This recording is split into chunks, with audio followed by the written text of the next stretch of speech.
بسم اللہ الرحمن الرحیم۔ السلام علیکم ورحمۃ اللہ وبرکاتہ۔ ناظرین محترم، آج میں عرض کروں گا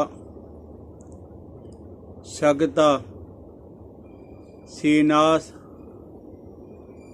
اپاپلیکسی انگلش کے اندر اس کو کہا جاتا ہے۔ ہوتا یہ ہے کہ انسان جو ہے وہ بے ہوش ہو جاتا ہے، دماغ کی کوئی رگ پھٹ جاتی ہے اور دماغ کے اندر جریان خون ہونے کی وجہ سے انسان پہ سکتہ طاری ہو جاتا ہے اور وہ کچھ دیر تو ہوش میں رہتا ہے، اس کے بعد مردوں کی طرح یعنی جیسے مردہ ہوتا ہے اس طرح بے ہوش ہو جاتا ہے۔ اس کا سب سے بڑا ثواب تو یہ ہے کہ دماغ کے اندر بعض اوقات خون کی کمی یا پیشی اور بعض اوقات کسی شریان کے پھٹ جانے کی وجہ سے جریان خون جاری ہو جاتا ہے، جس کی وجہ سے انسان کو سکتہ طاری ہو جاتا ہے۔ اور اس میں یہ ہوتا ہے کہ دماغ کی شریانوں کے پردوں کا چربی دار ہونا، شدید گرمی لگنا یا شدید سردی لگنا اور بہت زیادہ غصہ کرنا، دل کا پھٹکنا، سر چیزوں کا زیادہ استعمال کرنا، تنگ گیرے بان وغیرہ پہننا، اس سے بھی سکتہ ہو جاتا ہے۔ مریض بالکل بے حس و حرکت اور بے ہوش ہو جاتا ہے۔ اس کے سانس اور دل کی حرکات بہت کمزور ہو جاتی ہیں۔ دماغ کی رگوں کی سختی اور خون کا دباؤ اس کی وجوہات ہوتی ہیں۔ بعض اوقات شراب کا زیادہ استعمال کر لینا، دل اور گردوں کے امراض بھی، محنت زیادہ کرنا، جوش اور غصہ زیادہ آنا، اور اکثر اوقات ہے دماغ کی بڑی شریانوں میں رکاوٹ پیدا ہو جانا۔ ابتدا میں جس آدمی کو یہ بیماری ہوتی ہے تو اس کا سر بھاری ہو جاتا ہے اور شدت کا شدید درد ہوتا ہے، ایسے لگتا ہے کہ میرا سر پھٹ جائے گا۔ اس حالت میں مریض اچانک بے ہوش ہو جاتا ہے اور سانس جو وہ خراٹے سے لینا شروع کر دیتا ہے، چہرہ سرخ یا زرد ہو جاتا ہے۔ سکتہ کی نوبت ہے یعنی سکتہ کی جو مدت ہے وہ 3-4 منٹ سے لے کے 6-7 دنوں تک رہتی ہے۔ اس کو بے ہوشی کامل کہا جاتا ہے۔ بعض حالتوں میں مریض کا آدھا جسم فالج زدہ ہو جاتا ہے، منہ سے جاگ نکلتی ہے، آنکھیں پتھرا جاتی ہیں اور آنکھوں کی جو پتلی ہیں یہ پھیل جاتی ہیں،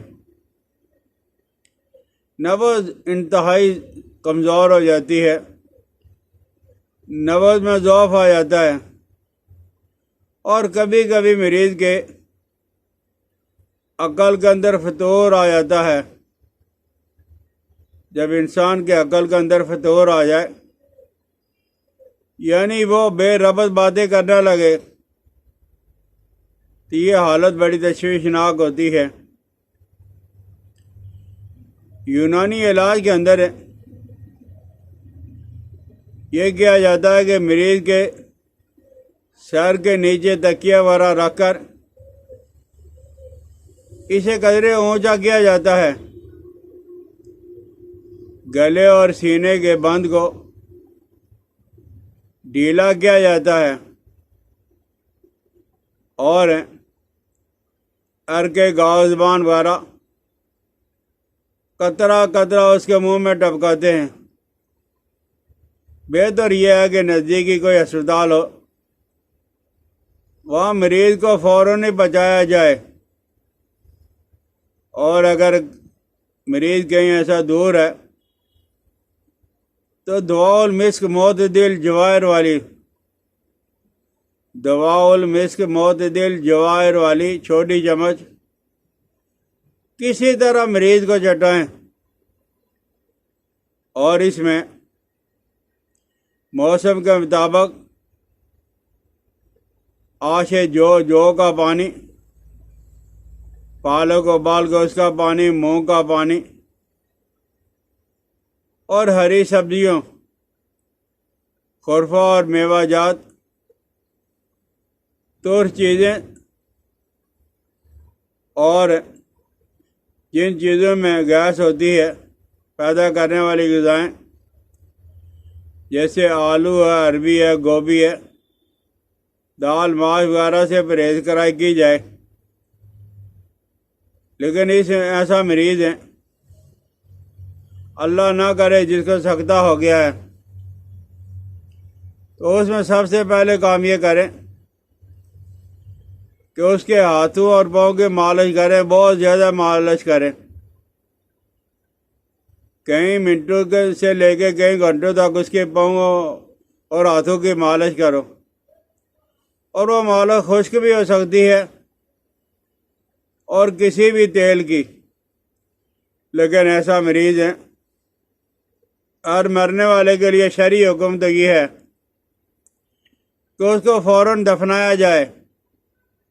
لیکن سکتہ کا جو مریض ہے کم از کم 8-10 گھنٹے اس کو دفنایا نہ جائے۔ جب دیکھا جائے کہ واقعی وہ آدمی وفات پا چکا ہے، طرح طرح کے طریقے ہیں، اس کے سینے میں پانی کا پیالہ بھر کے رکھ لیں کہ تھوڑی بہت حرکت ہوتی ہے، یعنی سکتے کے مریض کا دل جب وہ تیز نہیں چلتا، بالکل ہلکی سی حرارت باقی ہوتی ہے اور دل چلتا رہتا ہے، تو آپ پانی کا پیالہ بھر کے اس کے سینے پہ رکھ لیں، ہاتھوں اور پاؤں کی مالش کر کے دیکھ لیں، اور پھر 6-7 گھنٹہ انتظار کر کے پھر ایسے مریض کو دفنائیں۔ اللہ جل جلالہ و من والو ایسی بیماریوں سے ہمیں محفوظ رکھے۔ آج کی ملاقات بس اتنی، اپنی دعاؤں میں مجھے یاد رکھنا۔ السلام علیکم ورحمۃ اللہ وبرکاتہ۔